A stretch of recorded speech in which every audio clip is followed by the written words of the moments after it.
नमस्कार प्यारे साथियों, कैसे हैं आप सब लोग।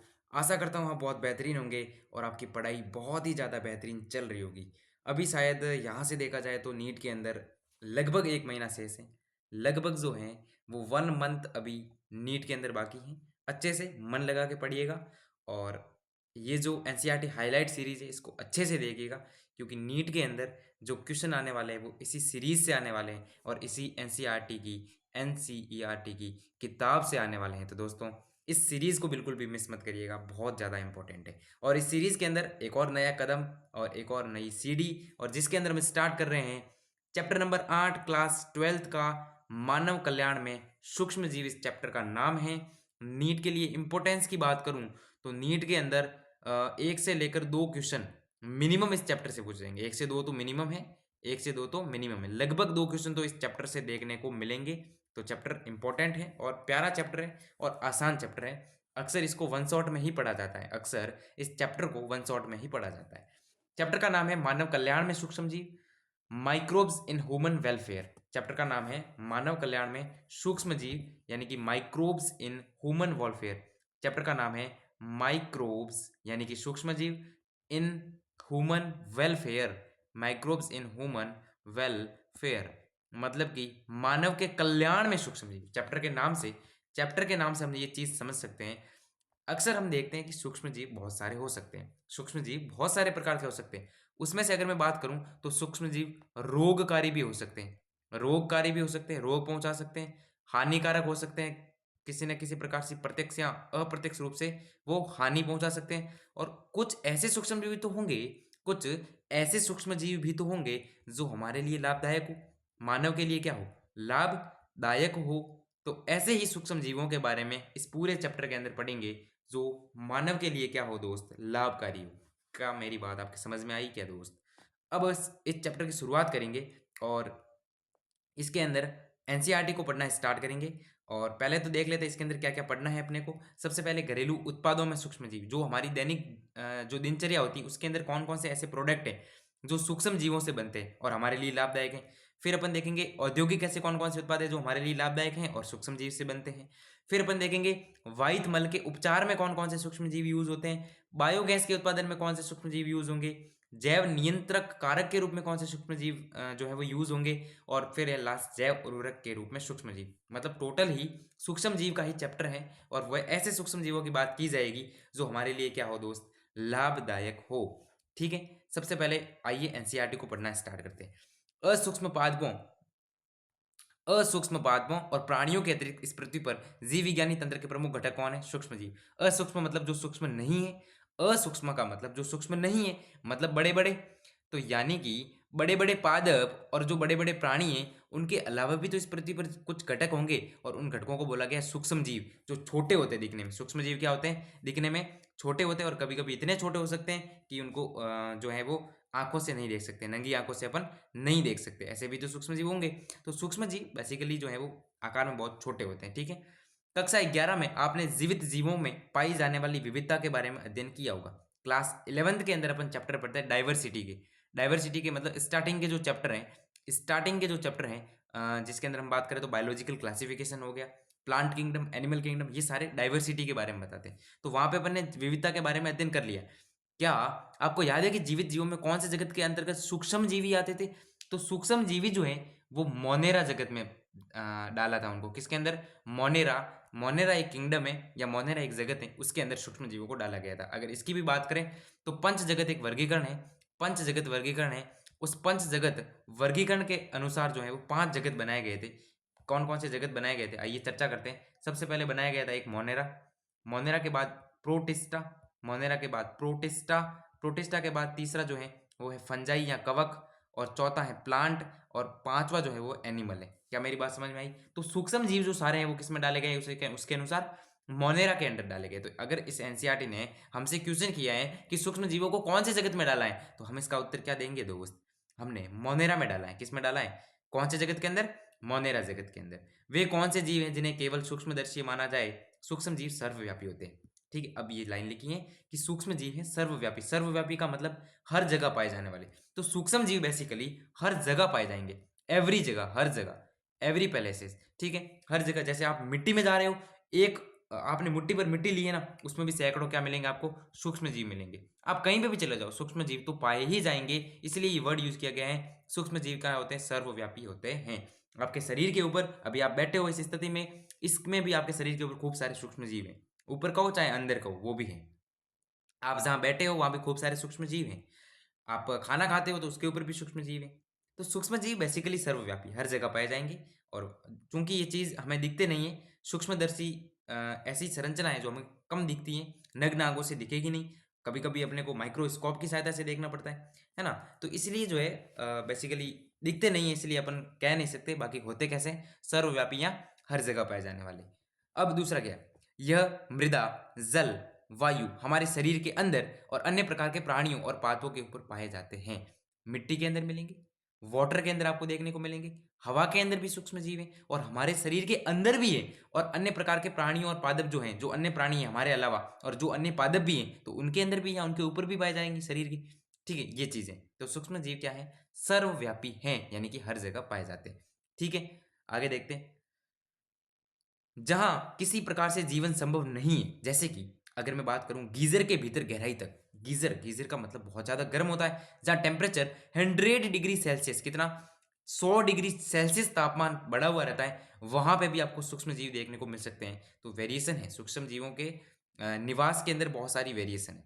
वो तगड़ी चीजों में, कठिन परिस्थितियों में रह सकते हैं जीवित। तो गीजर के भीतर जहां पर 100 डिग्री का तापमान होगा, वहां भी तापी चिमनी जो है उसके अंदर 100 डिग्री तक का तापमान रहता है, वहां पे सूक्ष्म जीव देखने को मिल सकते हैं। मृदा में गहराई तक, मिट्टी के अंदर गहराई तक आपको मिलेंगे, जहां कठिन परिस्थितियां रह ही नहीं सकता कोई। बर्फ की परतों के कई मीटर नीचे, बर्फ की परतें होती है उसके कई मीटर नीचे जाओगे, जहां जीवन मुश्किल है, संभव है, असंभव है, वहां पे भी आपको सूक्ष्म जीव मिलेंगे। और उच्च अम्लीय पर्यावरण है, एसिडिक एनवायरमेंट है खूब सारा, जहां पर जीवित रहना बहुत मुश्किल है, वहां पे भी ऐसे स्थानों पर भी क्या है, सूक्ष्म जीव पाए जाते हैं। मतलब सूक्ष्म जीव जो है कठिन परिस्थितियों में रह सकते हैं आसानी से, है ना। सूक्ष्म जीव जो है विविध रूपायित प्रोटोजोआ, जीवाणु, कवक, सूक्ष्मदर्शी पादपों और प्राणियों से होते कैसे, प्रोटोजोआ लाइक जीवाणु और कवक के जैसे ही होते हैं। विषाणु, विरोध और प्रियन भी प्रोटीन ही संक्रमित कारक हैं। कुछ सूक्ष्म जीवों को चित्र के अंदर दिखाया गया है। ये विषाणु जो है मतलब वायरस, वायरॉइड और प्रियन जो है ये भी प्रोटीन ये संक्रमित कारक है, ये भी रोग करते हैं, संक्रमित कारक है। यस, अब अपन बात करेंगे जीवाणु के बारे में। जीवाणु और अधिकांश कवकों के समान सूक्ष्म जीवियों को पोषक माध्यमों पर उगाया जाता है। अब इनको क्या है कि हम देख तो सकते नहीं, हम जीवाणु को अपनी नग्न आंखों से देख तो सकते नहीं, तो इसके लिए अपने को क्या करना पड़ता है, हम जो है उसको माध्यम पे उगाते हैं, या संवर्धन तकनीक बोला जाता है। जैसे मैंने एक प्लेट ली, इस प्लेट के ऊपर वो सारे मैंने माध्यम लगा दिए, मिट्टी, पोषक तत्व सारे मैंने लगा दिए जो एक जीवाणु को वृद्धि करने के लिए चाहिए, जो मेरे उस जीवाणु को वृद्धि करने के लिए चाहिए, वो सारे माध्यम मैंने लगाए। फिर मैंने कुछ एक जीवाणु को उस माध्यम में छोड़ दिया। अब थोड़े समय बाद क्या होगा, वो जीवाणु करेंगे जनन, क्योंकि उनको परिस्थितियां मिल रही हैं, पोषण उनको मिल रहा है, पानी, खाना, मिट्टी, सारी चीजें अच्छी अच्छी उनको दे रखी है, हमने माध्यम पूरा तैयार कर रखा है जो जो उनको चाहिए। तो वो आराम से जो है इष्टतम जनन करेंगे और अपनी संख्या को बढ़ाएंगे और कॉलोनी के रूप में दिखेंगे। अब एक नहीं है, पूरी कॉलोनी के रूप में दिखेंगे। फिर अपन उसका अध्ययन आसानी से कर सकते हैं, फिर अपन उसका माइक्रोस्कोप की सहायता से अध्ययन आसानी से कर सकते हैं। वरना एक जीव का अध्ययन, एक अकेले जीव, सूक्ष्म जीव का अध्ययन करना बहुत मुश्किल है, इसलिए इसको कॉलोनी के रूप में माध्यम पर उगाया जाएगा, पोषक तत्वों के माध्यम पर उगाया जाएगा, जैसे कवक और जीवाणु को उगाते हैं, जैसे कवक और जीवाणु को वृद्धि कराते हैं। इसको बोला जाता है संवर्धन करवाना। इसको क्या बोला जाता है दोस्त, संवर्धन। इस तकनीक को क्या बोला जाता है दोस्त, संवर्धन करवाना। क्या मेरी बात समझ में आई? फिर इसके ऊपर आप आराम से अध्ययन करो, फिर इसके ऊपर आप आराम से अध्ययन करो। अब इतना अगर समझ में आया है तो आगे बढ़ेंगे। ताकि वृद्धि कर, आगे लिखा हुआ है, ताकि वृद्धि करके ये कॉलोनी का रूप ले ले और इन्हें नग्न नेत्र से देखा जा सके। एक होगा तो उसको देख नहीं पाएंगे, खूब सारे अगर कॉलोनी के रूप में है तो अपन उसको आराम से नग्न आंखों से, खुली आंखों से आराम से देख सकते हैं। और ऐसे संवर्धन जन, मैंने बोला ना संवर्धन जन, संवर्धन सूक्ष्म जीवियों, माफी चाहता हूं, ऐसे संवर्धन जन सूक्ष्म जीवियों पर अध्ययन के दौरान काफी लाभदायक होते हैं। ऐसे संवर्धन मीडियम के अंदर अध्ययन करने में आसानी होगी, अध्ययन करने में क्या होगी, आसानी होगी। जो जो चीज बताई वो चीज लिखी हुई थी। ओके, आगे बढ़े। अब देखो कुछ चित्र दिए गए हैं, कुछ क्या दिए गए हैं, चित्र दिए गए। सबसे पहले इस चित्र की अगर मैं बात करूं तो ये एक जीवाणु दे रखा है, ये जीवाणु के चित्र हैं, किसके हैं। आइए अचित्र के बारे में पहले यहाँ देख लेते हैं क्या क्या लिखा हुआ है। ये आपका दंडाकार जीवाणु है, कैसा है, बैक्टीरिया है जो कि दंडाकार है, दंड शेप में है, और ये आवर्धित रूप इसका 1500x जूम किया गया है। कितना एक्स जूम किया गया है? 1500x। दूसरा है गोलाकार जीवाणु जो 1500x जूम किया गया है। फिर है कसाबिका प्रदर्शित करते हुए 50,000x जूम करने वाला दंडाकार बैक्टीरिया। आइए जो है इसके अंदर छोटे छोटे बैक्टीरिया दिख रहे हैं आपको, ये छोटे छोटे बैक्टीरिया दंडाकार शेप में ऐसे लाठी की तरह दंड शेप में है कि नहीं, इसलिए इसको दंडाकार बैक्टीरिया बोला। कितना एक्स जूम किया गया है दोस्त? 1500x जूम किया गया है। बहुत तगड़ा फोन था इनके पास, है ना। उसके बाद गोलाकार जीवाणु है, दिख रहा है राउंड शेप में, और इसको भी क्या किया गया है? 1500x जूम किया गया है। ये है, ये जो बैक्टीरिया है हालांकि दंडाकारी है, क्योंकि इसका शेप देख रहे हो, देख रहे हो दंडाकारी तो है, ये दंडाकारी तो है तो ये दंडाकार, लेकिन इसके ऊपर कसाभिका भी पाई जा रही है। आप देख रहे हो कसाभिका भी अपने को देखने को मिल रही है। तो दंडाकार बैक्टीरियम है लेकिन कसाभिका युक्त है, और जूम इसको किया गया है 50,000x। कितना एक्स जूम किया गया है दोस्त? 50,000x जूम किया गया है। क्या मेरी बात आपके जहन में घुसी क्या दोस्त? समझ में आया तो यस लिखो, समझ में आया तो यस लिखो, समझ में आया तो यस लिखो। उसके बाद ये जो चित्र हैं वो आपको विषाणु के दे रखे हैं। विषाणु का मतलब होता है वायरस। विषाणु जो नाम लिखा गया है इसका मतलब इंग्लिश में क्या कहते हैं इसको? वायरस। पहला जो है वो जीवाणु भोजी का लिया गया है। किसका लिया गया है? जीवाणु भोजी एक प्रकार का क्या है? वायरस है। जीवाणु भोजी क्या है? एक प्रकार का वायरस है। आइए इस चित्र को देख लेते हैं। सबसे ऊपर जो है ये इसका शीर्ष है, ये इसका शीर्ष है, षटभुज के आकार में अपने को दिखाई दे रहा है, ये इसका शीर्ष। उसके बाद ये कॉलर है बीच वाला, उसके बाद ये पुंछ प्लेट है, ये इसकी सूची है, और ये भुजाएं हैं ये सारी। ठीक है, चित्र को अच्छे से याद रखना है। ब जो चित्र है वो है आपका एडिनो वायरस जो श्वसनीय संक्रमण उत्पन्न करता है, ये वाला। ये जो चित्र है ये है एडिनो वायरस। कौन सा वायरस? Adeno virus. और ये क्या करता है? श्वसनीय संक्रमण करता है। कैसा? श्वसन या सांस लेने के अंदर तकलीफ आएगी अगर ये किसी व्यक्ति में प्रवेश करता है। लास्ट जो है वो है दंडाकार, बिल्कुल दंडाकार में दिख रहा है, दंड शेप में। और ये है टोबैको मोज़ेक वायरस, जिसको बोलते हैं TMV, टोबैको मोज़ेक और वायरस। और इसको जो है 1 लाख से 15 लाख एक्स जूम किया गया। कितना लाख? 1 लाख से लेकर 15 लाख तक जो है वो जूम किया गया है। क्या ये आश्चर्यचकित कर रही है बात दोस्त? अच्छे से याद रखना, चित्र के माध्यम से कभी कभी पूछा जा सकता है, आराम से बिना कोई टेंशन के आराम से याद कर सकते हो, आसान है ये, इसमें कुछ नहीं है। हालांकि नीट के अंदर पूछे जाने की संभावना कम है, लेकिन आप एक बार इसको देख के जाना। अब ये कॉलोनी वाला क्या सिस्टम था? पैट्री प्लेटों में वृद्धि कर रही जीवाणु की कॉलोनियां।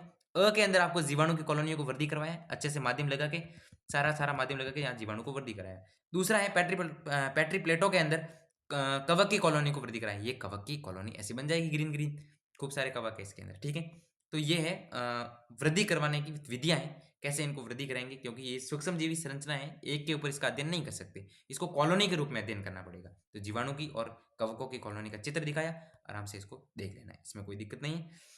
इस पुस्तक के 8वें अध्याय में आपने पढ़ा होगा कि सूक्ष्मजीवी मनुष्यों में बहुत से रोग करते हैं। एक 8वां चैप्टर है इसका, नई वाली एनसीईआरटी के अनुसार, आई डोंट नो, पर यहाँ पे 8वां लिखा गया है, और चैप्टर का नाम है मानव स्वास्थ्य एवं रोग। चैप्टर का नाम है मानव स्वास्थ्य एवं रोग, मानव स्वास्थ्य एवं रोग। और उसके अंदर हम पढ़ते हैं कि सूक्ष्म जीव जो होते हैं मनुष्य में खूब सारे रोग उत्पन्न करते हैं, खूब सारे क्या करते हैं? रोग उत्पन्न करते हैं। पशुओं के अंदर भी और पादपों के अंदर भी खूब सारे वो रोग उत्पन्न करते हैं, पढ़ा है हमने चैप्टर में।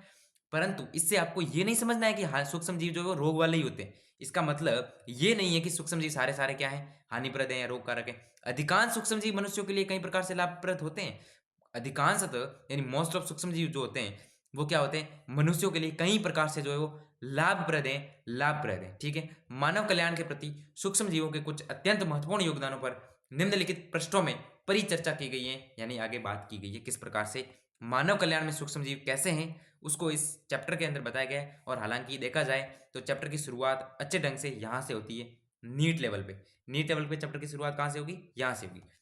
पीछे जो भी पढ़ा उसमें से सवाल पूछने के चांसेस कम है, इतना कुछ अच्छा सवाल भी बना नहीं है हालांकि। ठीक है, अभी बात करेंगे अपन घरेलू उत्पादों में सूक्ष्म जीव। सबसे पहले किसकी बात करेंगे दोस्त? घरेलू उत्पादों में सूक्ष्म जीव। आइए चर्चा करते हैं। चलिए देखिए, घरेलू उत्पादों में सूक्ष्म जीव। अब मुझे ये बताइए कि यहाँ पे जो है वो चर्चा की जाएगी जो आपकी दैनिक दिनचर्या है, यानी कि आप घरेलू चीज़ों के अंदर कुछ खाना पीना करते हो, है ना, खाते पीते हो, तो वहाँ पे किस प्रकार से सूक्ष्म जीव यूज होते हैं उसके बारे में यहाँ बात की गई है। आइए इसको अच्छे से समझते हैं। आपको ये जानकर आश्चर्य होगा कि हम प्रतिदिन यानी रोजाना सूक्ष्म जीवों या उससे उत्पन्न उत्पादों का प्रयोग करते हैं। आप तो सोचोगे नहीं करते हैं, आप तो ऐसा सोचोगे कि हम तो करते ही नहीं है, लेकिन इसका सामान्य उदाहरण ही है दूध से दही का उत्पादन। इसका सामान्य उदाहरण ही है कि दूध से दही का उत्पादन, यानी कि दूध से घर में क्या बनाते हो आप, दही बनाते हो, वो दही दूध से बनेगा, उसके अंदर क्या होगा, सूक्ष्म जीव यूज होंगे, उसके अंदर सूक्ष्म जीव यूज होंगे और एक बैक्टीरिया यूज होगा, एक जीवाणु यूज होगा जिसका नाम है LAB, lab, lactic acid bacteria. Lactic acid bacteria याद रहेगा क्या दोस्त, लैक्टिक एसिड बैक्टीरिया। होता क्या है, होता क्या है, आइए बात करते हैं। दूध से दही का उत्पादन है, सूक्ष्म जीव जैसे, जिसको लैक्टोबैसिलस भी बोला जाता है, इसको लैक्टोबैसिलस भी बोला जाता है, अतः जिन्हें सामान्यतः लैक्टिक एसिड बैक्टीरिया कहा जाता है, LAB कहते हैं, ये दूध के अंदर वृद्धि करेंगे और उसे दही में परिवर्तित कर देंगे। वृद्धि के दौरान लैक्टिक एसिड बैक्टीरिया जो है वो एक एसिड उत्पन्न करेगा जिसको लैक्टिक एसिड कहेंगे, जो दुग्ध प्रोटीन को स्कंदित करेगा, आंशिक रूप से पचा देगा। दही की थोड़ी सी मात्रा निवेश द्रव्य या आरंभक के रूप में ताजे दूध में मिलाया जाता है और उस निवेश द्रव्य में लाखों करोड़ों की संख्या में लैक्टिक एसिड बैक्टीरिया होते हैं जो उपयुक्त ताप पर वृद्धि करेंगे कई गुना और परिणाम स्वरूप दूध को दही में बदल देते हैं। इतना ही नहीं, विटामिन B12 की मात्रा बढ़ने से पोषण संबंधी गुणवत्ता में सुधार होगा। पेट में भी सूक्ष्म जीवों द्वारा उत्पन्न होने वाले रोगों को रोकने के लिए लैक्टिक एसिड बैक्टीरिया लाभदायक भूमिका निर्वाह करते हैं। सीन क्या होता है अच्छे से समझेंगे, पढ़ा है मैंने फास्ट फास्ट, लेकिन अभी समझते हैं। ये आपकी क्या है, ये आपका क्या है, दूध है। इसमें क्या भरा हुआ है दोस्त, इसमें क्या भरा हुआ है दोस्त, दूध भरा हुआ है। व्हाइट कलर तो इस पे दिखेगा नहीं, दूध का मैंने कलर थोड़ा सा क्या कर दिया, चेंज कर दिया। इसके अंदर ये मैंने क्या भर दिया है, दूध भर दिया है। मैं क्या करता हूँ, मैं मतलब आपकी जो मम्मियाँ हैं घर में, आपकी जो घर में मम्मियाँ हैं, वो क्या करती है, वो क्या करती है, इस दूध के अंदर, इस दूध के अंदर या तो थोड़ी सी साच मिला दी जाती है, या तो थोड़ी सी साच मिला दी जाती है, या दही की थोड़ी सी मात्रा मिलाई जाती है। दही की थोड़ी सी मात्रा मिलाई जाएगी निवेश द्रव्य के रूप में, यानी इनपुट के रूप में। किसके रूप में, इनपुट के रूप में थोड़ा सा दही डालेंगे, थोड़ा सा क्या डालेंगे दोस्त, दही डालेंगे। अब दही के अंदर हम जानते हैं लैक्टो, दही के अंदर होते हैं, किसके अंदर, दही के अंदर खूब सारे जीवाणु होंगे, लैब जीवाणु, लैक्टिक एसिड बैक्टीरिया। कौन से, लैक्टिक एसिड बैक्टीरिया या लैक्टोबैसिलस, ये दही के अंदर खूब सारे होते हैं। अब दूध के अंदर तो ये थे नहीं, मैंने दूध के अंदर थोड़ा सा दही मिलाया, तो उस थोड़े से दही के अंदर निवेश द्रव्य के रूप में जितना इनपुट दिया मैंने, उस अकेले उस इनपुट के अंदर भी क्या होते हैं, लाखों की संख्या में क्या होते हैं, लैक्टिक एसिड बैक्टीरिया होते हैं। अब वो लैक्टिक एसिड बैक्टीरिया जो है उपयुक्त टेम्परेचर, फ्रीज के अंदर रखेंगे ये चीज, तो फ्रीज या ठंडी जगह, तो ये इनका उपयुक्त टेम्परेचर कहाँ होगा, ठंडी जगह पे ये अच्छे से कार्य करेंगे। तो जैसे ही हमने दही डाला निवेश के रूप में, वो जो सारे बैक्टीरिया थे वो अच्छे टेम्परेचर मिला उनको, तो वो सारे यूज होंगे और जो है एक एक एसिड बना देंगे। लैक्टोबैसिलस जो जीवाणु है या लैक्टिक एसिड बैक्टीरिया है, वो उस दूध के अंदर क्या करेंगे, एसिड छोड़ देंगे। उस एसिड का नाम है लैक्टिक एसिड। कौन सा एसिड दोस्त, लैक्टिक एसिड। अब उस दूध के अंदर जो प्रोटीन है, उस दूध प्रोटीन है जिसको दुग्ध प्रोटीन बोला गया है, उस दुग्ध प्रोटीन को ये लैक्टिक एसिड बैक्टीरिया पचा देगा आंशिक रूप से, और उस दूध को जो है वो दही के अंदर कन्वर्ट कर देगा। मेरी बात वापस समझेंगे, दूध के अंदर हमने दही की थोड़ी सी मात्रा मिलाई और उस दही की मात्रा के अंदर थे लाखों की संख्या में लैक्टोबैसिलस जीवाणु, और जिन्होंने जिन्होंने लैक्टिक एसिड छोड़ दिया उस दही, सॉरी दूध के अंदर लैक्टिक एसिड छोड़ा, वो लैक्टिक एसिड उस दुग्ध प्रोटीन को आंशिक रूप से पचाएगा, स्कंदित करेगा और दूध दही को जो है, सॉरी दूध को जो है दही के अंदर बदल डालेगा। क्या मेरी बात समझ में आई, थोड़ा सा दूध दही नाम एक जैसे लगते हैं, कंफ्यूजन हो जाता है, इसलिए बाकी बोलने में मैंने सही बोला है लगभग, ठीक है। अब मेरी बात समझ में आ गई।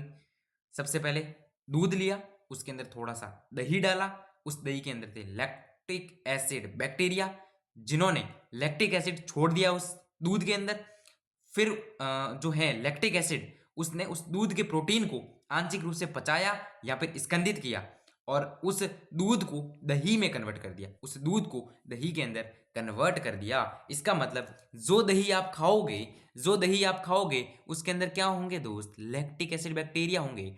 आपको दिखते नहीं हैं क्योंकि सूक्ष्म जीव हैं। अगर आप इसको सूक्ष्मदर्शी से देखोगे तो आपको उस दही के अंदर खूब सारे लैक्टिक एसिड बैक्टीरिया देखने को मिलेंगे। क्या मेरी बात समझ में आई, यहीं पे लिखा हुआ है पूरा, आप यहाँ तक आराम से पढ़ लेना, यहाँ तक आराम से पढ़ लेना, सेम टू सेम जो मैंने बताया। इतना ही नहीं, अब जो आपका दही बना है, अब जो आपका दही बना है उसके अंदर कौन है, लैक्टिक एसिड बैक्टीरिया, और यहाँ पे जो है उस दही के अंदर विटामिन B12 जो है उसकी मात्रा इंक्रीज हो जाती है। विटामिन बी 12 की मात्रा क्या हो जाती है, इंक्रीज। और विटामिन बी 12 अगर इंक्रीज हो रहा है तो पोषण संबंधी गुणवत्ता में सुधार होगा, पोषण अच्छा मिलेगा। पोषण जो है वो विटामिन बी 12 अच्छा करवाएगा, पाचन के अंदर सुधार होगा, पेट के अंदर कोई दिक्कत करने वाले सूक्ष्म जीवी हैं, पेट के अंदर ऐसे ऐसे सूक्ष्म जीवी हैं जो हानि पहुंचाते हैं, तो वहां पे लैक्टिक एसिड बैक्टीरिया लाभदायक भूमिका उनसे रोकेगा। उन पेट के रोगों को ये रोकता है, पेट के रोगों को ये रोकता है कौन, लैक्टिक एसिड बैक्टीरिया। कैसे जाएगा शरीर के अंदर, दही की मदद से। किसकी मदद से दोस्त, दही की मदद से। इसीलिए दही को खाओ, इसीलिए दही खाना चाहिए। तो विटामिन बी 12 मिलेगा, पाचन भी अच्छा होगा, लैक्टिक एसिड बैक्टीरिया मिलेंगे, तो आपकी पोषण संबंधी गुणवत्ता भी मिलेगी। पेट से, पेट में कुछ रोग होते हैं सूक्ष्म जीवों से, वो भी रोकेंगे। खूब सारे फायदे, तो फायदे हैं, इसीलिए तो अपन इसको पढ़ रहे हैं। चलो एक चीज तो हो गई दूध से दही के अंदर। अब कुछ और चीजें भी हैं। दूसरी चीज है दाल चावल का बना ढीला ढाला आटा, जिसका प्रयोग डोसा और इडली जैसे आहार को बनाने में किया जाता है, वो भी बैक्टीरिया द्वारा किण्वित होता है। इसका मतलब जो आप इडली और डोसा खाते हो वो भी क्या होता है, किण्वन प्रोसेस से बनेगा, और वो बैक्टीरिया बनाएगा। किण्वन प्रोसेस का मतलब क्या हुआ, जैसे ये है, इसके अंदर कोई मात्रा है, इसके अंदर अगर आप सूक्ष्म जीव को डाल रहे हो, इसके अंदर सूक्ष्म जीव को डाल रहे हो, वो सूक्ष्म जीव यहाँ पे क्रियाएं करेगा, तो सूक्ष्म जीव के अंदर एक किण्वन का प्रोसेस होगा, तो वहां पे CO2 रिलीज होती है, वहां पे एट द एंड क्या होती है, CO2 रिलीज होती है। उस CO2 के कारण यहाँ पे जो है ये फूल जाता है, अगर ये आटा है या जो भी चीज है वो फूल जाएगी, और उसके अंदर छिद्र मिल जाएंगे, उसके अंदर क्या होंगे, थोड़े थोड़े छिद्र हो जाएंगे। जैसे कि आप इडली डोसा के अंदर देखते होंगे, जैसे अभी अपन पढ़ते हैं इसको, दाल चावल का बना ढीला ढाला आटा जिसका प्रयोग डोसा और इडली में बनाने में किया जाएगा, वो भी बैक्टीरिया द्वारा किण्वित होता है। इस आटे की फूली उबरी शक्ल, थोड़ा सा ऐसे फूला हुआ होगा, इडली जब आप देखते हो तो क्या होता है, फूली हुई होती है कि नहीं होती, तो ये फूली उबरी शक्ल किसके कारण होती है, CO2 गैस के उत्पादन के कारण। और वो CO2 गैस का उत्पादन कौन करेगा, बैक्टीरिया करेगा। क्यों करेगा, क्योंकि वो किण्वन का प्रोसेस करेगा, और किण्वन के प्रोसेस में CO2 निकलती है। बैक्टीरिया किण्वन का प्रोसेस करेगा, किण्वन के प्रोसेस में CO2 निकलती है, और उस CO2 के कारण जो है वो फूल जाती है। ये इडली डोसे के अंदर बात करें तो ठीक है। क्या आप बता सकते हैं कि कौन सा उपापचयी पद CO2 के निर्माण में कार्य कर रहा है, कौन सा उपापचयी पद जो है वो CO2 के निर्माण में कार्य कर रहा है। ये आपके शोषण पादपों में शोषण जो चैप्टर है उसके अंदर इसका आंसर मिलेगा, वो पढ़ाएंगे तो अपन आप आराम से डिस्कस कर लेंगे। क्या आप जानते हैं कि अभी इसको देखने की जरूरत नहीं, क्वेश्चन नहीं पूछा जाएगा आपको, ठीक है। क्या आप जानते हैं कि किण्वन की क्रिया के लिए बैक्टीरिया कहाँ से आ रहे हैं। ठीक इसी प्रकार ढीला ढाला आटा जिसका प्रयोग ब्रेड बनाने में किया जाता है, ब्रेड जो होते हैं, अच्छा ब्रेड आपने खाया है, ब्रेड तो सभी ने खाया है, और उस ब्रेड के अंदर भी आप देखो तो थोड़ा सा फूला हुआ होता है, उसके अंदर भी छिद्र होते हैं। अब उस ब्रेड को तैयार करने में कवक यूज होता है। कौन यूज होता है दोस्त, कवक का इस्तेमाल किया जाता है, और उस कवक का नाम है हीस्ट। उस कवक का नाम है हीस्ट, और उसका ही एक दूसरा नाम है जो आपको एग्जाम के अंदर हीस्ट नहीं दिया जाएगा आपको एग्जाम के अंदर दिया जाएगा सैकेरोमाइसिस सेरिविसी। सैकेरोमाइसिस सेरिविसी याद रहेगा क्या दोस्त, सैकेरोमाइसिस सेरिविसी याद रहेगा क्या दोस्त, ठीक है। उसका प्रयोग किया जाएगा ब्रेड बनाने में, वही प्रोसेस है किण्वन वाला, ठीक है। उसके बाद पारंपरिक पेय और आहारों की एक बड़ी संख्या सूक्ष्म जीवियों द्वारा किण्वन कराकर ही तैयार की जाएगी। पारंपरिक पेय खाने पीने के पदार्थ जो है, भोजन जो है, वो उसकी बड़ी संख्या है जो सूक्ष्म जीव बनाते हैं किण्वन के प्रोसेस के थ्रू। उसी प्रकार दक्षिणी भारत जो है उसके अंदर कुछ भागों में एक पारंपरिक पेय है ना, जिसका नाम है टोडी। एक टोडी नाम का पेय पदार्थ है जो पीने में यूज होता है। वो जो टोडी है उसको बनाया कैसे जाता है, ताड़ वृक्ष है, वहां पे एक ताड़ का वृक्ष पाया जाता है, वहीं का ही है ताड़ वृक्ष। उस ताड़ वृक्ष का जो तना है, उस ताड़ वृक्ष का क्या है दोस्त, तना है, उस तने से कुछ स्त्राव मिलते हैं, तने से कुछ स्त्राव मिलेंगे, फ्लूइड मिलेगा। उस स्त्राव को सूक्ष्म जीवियों से किण्वित करवाएंगे, उस स्त्राव को किण्वित कराएंगे सूक्ष्म जीवियों से, और उस पेय पदार्थ को तैयार करेंगे जिसका नाम क्या है, टोडी। जिसका नाम क्या है दोस्त, टोडी। तो इसका मतलब दक्षिण भारत का एक पारंपरिक पेय है टोडी। ताड़ वृक्ष के तने से, तने के स्त्राव को अपन किण्वित कराएंगे, ताड़ वृक्ष के तने के स्त्राव को किण्वित कराकर टोडी को तैयार किया जाएगा, जो दक्षिणी भारत में खूब प्रचलित है। सूक्ष्म जीवियों का प्रयोग किण्वित मछली बनाने में भी किया जाएगा, सोयाबीन के अंदर किया जाएगा, बांस प्ररोह आदि के भोजन तैयार करने में किया जाता है। पनीर या चीज, पनीर सबने खाया है, आराम से अच्छे से खाया है। ये एक प्राचीन भोज्य पदार्थ है, बहुत पुराना भोज्य पदार्थ है। इसे तैयार करने में सूक्ष्म जीवियों का प्रयोग किया जाता है। कैसे, अब देखो पनीर के अंदर भी चेंजेस है। विभिन्न किस्मों के पनीर कैसे पहचाने जाएंगे, एक तो गठन संरचना कि पनीर किस प्रकार का है, कैसा बना है, ढीला-ढाला है, टाइट है। तो ये गठन संरचना बताएगी कि पनीर किस प्रकार का है। सुगंध से भी पनीर को पहचानते हैं। अलग-अलग पनीरों की सुगंध अलग-अलग होती है, स्वाद से तो पहचान ही सकते हैं। ये अभिलक्षण है जिससे अलग-अलग किस्मों के पनीरों को पहचाना जाता है। उदाहरण के लिए यहाँ पे 2 पनीरों के उदाहरण दिए गए हैं। पहला जो दिया गया है वो है स्विच चीज़। कौन-सी चीज़? चीज़ यानी कि पनीर। स्विच चीज़ जो है उसके अंदर जो बड़े-बड़े छिद्र पाए जाते हैं। स्विच चीज़ की क्या विशेषता है? उसके अंदर बड़े-बड़े छिद्र पाए जाएँगे और वो बड़े-बड़े छिद्र होते हैं प्रोपियोनिबैक्टीरियम सारमेनाई। याद रखेंगे, एक बैक्टीरिया है। ये क्या है? एक बैक्टीरिया है जिसका नाम है प्रोपियोनिबैक्टीरियम सारमेनाई। प्रोपियोनिबैक्टीरियम सारमेनाई। ये जो बैक्टीरिया है वो बड़ी मात्रा में उत्पन्न CO2 ये किण्वन का प्रोसेस करेगा और CO2 जो है वो बड़ी मात्रा में मिलेगी, इसीलिए बड़े-बड़े छिद्र अपने को दिखेंगे। जहाँ CO2 वहाँ छिद्र, जहाँ CO2 वहाँ छिद्र। CO2 अगर इसने छोड़े हैं तो बड़े-बड़े छिद्र आपको देखने को मिलेंगे। बैक्टीरिया का नाम है प्रोपियोनिबैक्टीरियम सारमेनाई। कौन सा चीज़ बनाता है दोस्त? स्विच चीज़ बनाएगा। एक और चीज़ है जिसका नाम है रॉकीफोर्ट चीज़। एक और चीज़ है जो रॉकीफोर्ट चीज़ है और जिसको एक विशेष सुगंध से पहचाना जाता है, जिसको एक विशेष सुगंध से पहचाना जाता है, वो चीज़ रॉकीफोर्ट चीज़ जो है वो कवक से बनेगी। किसकी वृद्धि से बनेगी? कवक की वृद्धि से बनेगी। नाम कवक का दिया नहीं गया है, नाम कवक का दिया नहीं गया है, लेकिन मैं बताऊंगा penicillium roqueforti. Penicillium penicillium roqueforti. कौन सी कवक है? Penicillium roqueforti. पेनिसिलियम रॉकीफोर्ट जो है वो रॉकीफोर्ट चीज बनाती है। कौन सी चीज बनाती है? रॉकीफोर्ट चीज बनाती है जिसके विशेष सुगंध आने लगेगी। तो अलग अलग पनीर थे, उनके बारे में बताया। एक पनीर आपकी बैक्टीरिया से बन रही है जिसका नाम है स्विच चीज और जो कि है प्रोपियोनी बैक्टीरियम सारमेनाई से। एक चीज कवक से बन रही है जिसका नाम है रॉकीफोर्टी चीज और वो बन रही है पेनिसिलियम रॉकीफोर्टी से। विशेष सुगंध आने लगती है किसके अंदर? रॉकीफोर्टी चीज के अंदर। और पनीर को पहचाना जाएगा गठन संरचना, सुगंध और स्वाद से। यस, क्या ये पूरे क्लियर हैं? यहाँ पे इंपॉर्टेंट क्या क्या है वो बता देता हूँ मैं आपको। इंपॉर्टेंट क्या क्या है वो मैं आपको बता देता हूँ। पहला तो आपको दूध से दही वाला तो बेसिक था, आपको सबको पता है। तो लैक्टिक एसिड बैक्टीरिया का यूज पढ़ लेना एक इसका पूरा। दूसरा जो है इडली डोसा है, उसके अंदर बैक्टीरिया से किण्वन करवाएंगे। फिर जो है टोडी वाला सॉरी सेक्रोमाइसिस सेरेवसी यीस्ट जिससे ब्रेड बनाया जाएगा, ये इंपॉर्टेंट है। फिर टोडी वाला इंपॉर्टेंट है, कैसे बनाया जाता है? ताड़ वृक्ष के तने को किण्वित करवाएंगे। उसके बाद पनीर वाला सारा इंपॉर्टेंट है। पनीर तो आपको याद है दोनों। प्रोपियोनी बैक्टीरियम सारमेनाई बनाएगा स्विच चीज और रॉकीफोर्टी चीज बनाएगा पेनिसिलियम रॉकीफोर्टी। रॉकीफोर्ट चीज कवक बनाता है और स्विच चीज बैक्टीरिया बनाता है। ये चीज आपको अच्छे से याद रखनी पड़ेगी। तो आज के लिए इतना ही। घरेलू उत्पादों के अंदर जो सूक्ष्म जीव हैं उस पूरे टॉपिक को 8.1 पूरे टॉपिक को हमने क्वालिटी के साथ खत्म किया। पूरी एनसीईआरटी की एक एक लाइन समझी, आपको सभी को एक एक लाइन अच्छे से समझ में आई। इसमें कोई दिक्कत है नहीं। और नेक्स्ट क्लास के अंदर क्वालिटी के साथ अपन शुरुआत कर देंगे औद्योगिक उत्पादों में सूक्ष्म जीव। क्वालिटी के साथ स्टार्टिंग करेंगे, औद्योगिक उत्पादों में सूक्ष्म जीव और क्वालिटी के साथ ही खत्म करेंगे।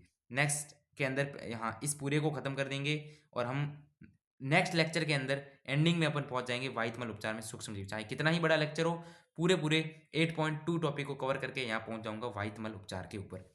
ठीक है, अच्छे से रिवीजन कर देना। आज जितना पढ़ाया उतना क्वेश्चन लगाने का ट्राई करना। आसान क्वेश्चन आते हैं नीट के अंदर और इससे जो भी नीट के अंदर PYQs पूछे गए वो सारे अच्छे से देख लेना। एक बार आराम से हो जाएंगे। नहीं हो तो कमेंट कर सकते हो। थैंक यू सो मच, यहाँ तक पहुँचे, प्यार दिया, देखा, सपोर्ट किया, बहुत बहुत धन्यवाद। मिलते हैं नेक्स्ट वीडियो के अंदर क्वालिटी के साथ, नए नए टॉपिक के साथ। Okay, bye bye.